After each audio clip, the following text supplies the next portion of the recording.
Look, before I go any further into this video, if you could drop a like right now, that would be much appreciated. Also, consider subbing to the channel. That would also help. I made a video about Russell Westbrook before, and to now that's pretty much nil and void, so I'm not going to upload that. So liking the video for that helps out a lot as well. That would be appreciated. Other than that, let's get back into the video. Look, I tried to find different ways for the Houston Rockets to rebuild, retool, and go again. I said the Rockets weren't that bad of a team. There wasn't too many things wrong with them. Well, there's a few things wrong with them. New head coach, bring in a center. You've still got James Harden, Russell Westbrook. Look, he's not great in the playoffs, but he's still an all-star player. You've still got some good role players, but it's completely done now. The Rockets are done. It's over. I'd be surprised if James Harden isn't traded this trade period as well, unless they trade every single one else on the roster, because it seems like every single Houston Rockets player is unhappy with the situation now. I haven't heard anything from Chris Clemens and Tyson Chandler, if Tyson Chandler's still on the roster, but any player that had some kind of a part or had less of a part than they thought they should have had is completely unhappy with their situation. And it started with Russell Westbrook, who came out and said he wanted to be traded. And I thought to myself, well, that kind of makes sense. Westbrook wants to go to a situation where he can be the guy, where he can put up his numbers, where he can lead a team, where he can be the all-star guy. Maybe it's more of a legacy thing for him. He can go there and be that kind of guy. He realizes that it's going to be hard for him to win a championship, and that's pretty much what he said. He wants to go to a situation like OKC where he's the guy with the ball in his hands. And look, I don't have anything particularly wrong with that, especially when you hear what's coming out about the Rockets and James Harden. It seems like this relationship, this team, is well beyond repair. We thought it was going to be hard for them to repair. We thought it was going to be hard for them to retool. I thought they could have done a few things, maybe like bring in a Christian Wood if they could possibly do a few things to potentially go again, but it's completely over now, and reports have come out left and right. It started, Russell Westbrook was apparently the only person to keep James Harden accountable in the locker room. Apparently people weren't happy with how he'd been behaving. Apparently he can't take criticism. I think this stems from when Chris Paul left as well. Those two didn't have a good relationship. James Harden said, "Get him out of here, Daryl Morey." And you know Daryl Morey loves James Harden like the son he never had. I don't know, maybe he's got a son, I really don't know that information, but Daryl Morey really loves James Harden, so he was always going to take Harden's side, and he said, "CP3, we're shipping you off to OKC, and we're bringing in Russell Westbrook, who's a good friend with Harden. Let's keep Harden happy. Let's go again." And that didn't work. You thought bringing in one of his close friends would work. No, because Westbrook was the only person that kept him accountable, and apparently that's not good enough because Harden wasn't happy with that either. Now Westbrook's not happy with the situation, the environment, the culture, the locker room, his responsibility on the floor, off the floor. Pretty much everything you could be unhappy with from Westbrook's point of view, he's unhappy with. And then let me tell you about all the other players that are unhappy with. Let me go through the list. So we've got PJ Tucker, who was irate with his contract situation. I can understand that. When I did check PJ's contract, I thought, that does seem a bit underpaid for someone who's as valuable as him, but what are they going to do? He's signed to the contract. That's tough. You had Steph Curry was earning about $50 million under his worth for a few years. I didn't hear him coming out and complaining. I guess he was signed to Under Armour and he didn't have a severe shoe addiction. With Tucker probably spending about 95% of his salary on shoes, that's probably the reason he wants a pay rise, just to buy some more Jordans. You've got Austin Rivers was frustrated with his role and the Rockets wasn't getting enough playing time. Now this kind of irks me. Rivers got some playing time in the playoffs and was just garbage. Like, what do you want? You're not a very good player. You're coming off the bench. You got a chance when Westbrook was injured. You got a chance even when he was in the team, coming off the bench, and you just sucks. Like, you're not that good. I don't know why you're unhappy. I can understand Tucker. I can understand Westbrook. I can understand Harden not taking criticism from these scrubs that surround him. But Austin Rivers, you're one of the scrubs that's the reason Harden probably doesn't take criticism from anyone, because he has to hear from guys like you when you're complaining about playing time, when you're complaining about the offense, and you're just not very good. Let's keep it in check there. You've got who else? You've got Daniel House, who's not happy with his usage and role on the Rockets. Again, you can understand why Harden's not taking criticism from these guys, but you've got House complaining about his usage rate. Look, you were in the G League like 2 years ago. You're getting an opportunity because James Harden creates more shots for you than anyone else in the league would. You're just a spot-up shooter. Sure, you've been a great player for them, and I can understand why you'd want a bigger contract, all of those things, but your usage rate is fine. Just be happy with what you're doing. and just try to stay in the bubble. You got kicked out of the bubble for bringing a girl around. It's like, come on, you get your priorities straight. So many players on this Houston Rockets team have got it all mixed up. You've got Trevor Ariza felt disrespected by the Rockets.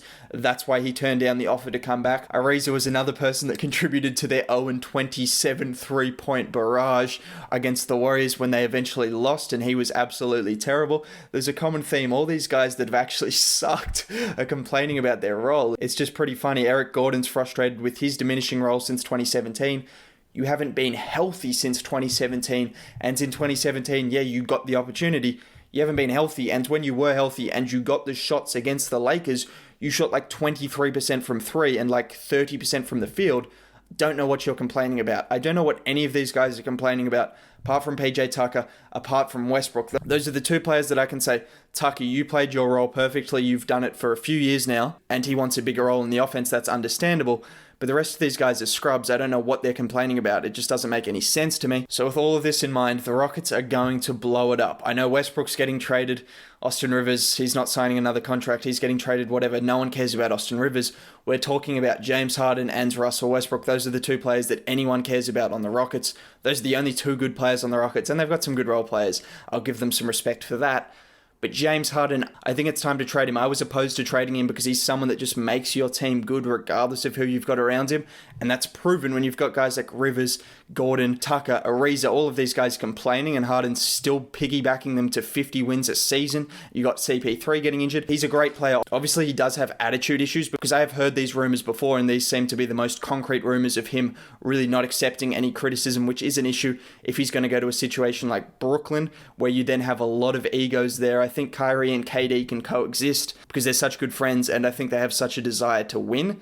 There's questions over whether Harden actually really wants to win. And he went to the club the day after the game. Look, I wasn't that disappointed with that. People complaining about that. It's like, what's he going to do? Just sit in his house and cry all week? No, he just went out. They lost the playoffs. What else can he do?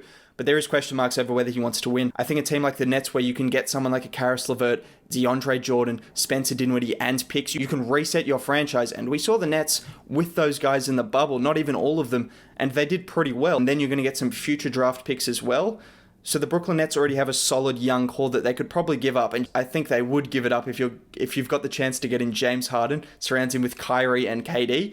That's a big three unlike we've ever seen before. Whether they can coexist with their egos and the way they just play on the basketball court, different issue. Teams like the Warriors are interested. Pretty much any contender in the league is going to be interested in Harden's services, one of the top 5 to 10 players in the league, and has been for 5 years, so we don't really need to worry about that. Westbrook's more the issue. Where's he going to get traded? I think now that this has come out, there was rumors that maybe a Blake Griffin for a Westbrook swap. Look, just trade him for as many young assets as you can get, which isn't going to be many because he's not a good contract and he's not really going to make any contending team that much better unless you're bringing him to like the Lakers, but that doesn't work. So you'd be sending him off to like the Knicks and just hoping they give you like a Mitchell Robinson and a Frank Ntilikina, a few picks, and then you just load up on picks and load up on young talents and just go again, because I think now it's got to the point where this is beyond repair. You've got PJ Tucker as well. He's another guy that could actually be shipped off for some value. People wouldn't think of him as that, but because of his role, because of his contract, he's someone that I think they could ship off and get some decent value out of it. Robert Covington as well. Those are two more guys that have value.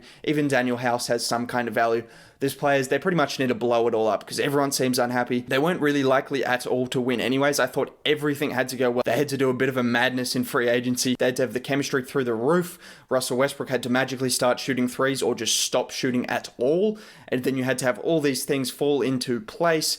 And pretty much everything that needed to fall into place has completely gone to crap. So that's an issue, and it's time for the Rockets to blow it up. We thought it was probably time.